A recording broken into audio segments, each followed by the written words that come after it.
ఇక అప్డేట్ చూస్తే కాకినాడ జిల్లాలోని వాకల్పూడి సర్పవరంలో టీడీపీ కోఆర్డినేటర్ కటకంశెట్టి బాబీతో కలిసి ఎమ్మెల్యే పంత నానాజీ ఎమ్మెల్సీ ఎన్నికల ప్రచారాన్ని చేశారు. ఎమ్మెల్సీ కూటమి అభ్యర్థి పేరా బత్తుల రాజశేఖర్ని భారీ మెజార్టీతో గెలిపించాలని ఆయన కోరారు. అలాగే బత్తుల రాజశేఖర్ని గెలిపించేందుకు కూటమి నేతలు కృషి చేయాలని పంత నానాజీ పిలుపునిచ్చారు. 27వ తారీఖు జరగబోయేటటువంటి ఉభయ గోదావరి జిల్లా పట్టభద్రుల ఎమ్మెల్సీ ఎలక్షన్కి మా కూటమి అభ్యర్థి తెలుగుదేశం అభ్యర్థి అయినటువంటి పేరాబత్తుల రాజశేఖర్ గారిని పవన్ కళ్యాణ్ గారు అలాగే చంద్రబాబు నాయుడు గారి యొక్క ఆశీస్సులతో నామినేట్ చేయడం జరిగింది.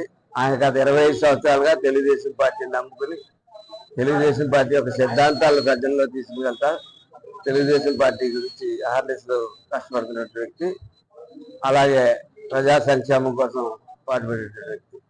అటువంటి వ్యక్తికి ఓటు వేయమని చెప్పి అందరినీ అడుగుతూ ఇవాళ సర్పారం గ్రామం రావడం జరిగింది. పొద్దున వాగలపూడి వెళ్ళడం జరిగింది. ఎక్కడ ఏ ఇబ్బంది వచ్చిందా, పశు సంపదకి ఏమైనా ఇబ్బంది వచ్చిందా అని అనేక రకమైన ఆలోచనలతో ముందుకెళ్తున్నటువంటి ఈ ప్రభుత్వానికి నేను చూసి ఓటు వేయమని నేను కోరుతా ఉన్నాను. మీ తల్లిదండ్రులు బయట ఎవరన్నా ఊళ్ళో లేని వాళ్ళు ఎవరన్నా ఉంటే ఆ టైంకి ఖచ్చితంగా రండి. దానికి తగ్గ ప్రయాణ ఏర్పాట్లు చేయడానికి మా నాయకులు ఉన్నారు, మా కార్యకర్తలు ఉన్నారు.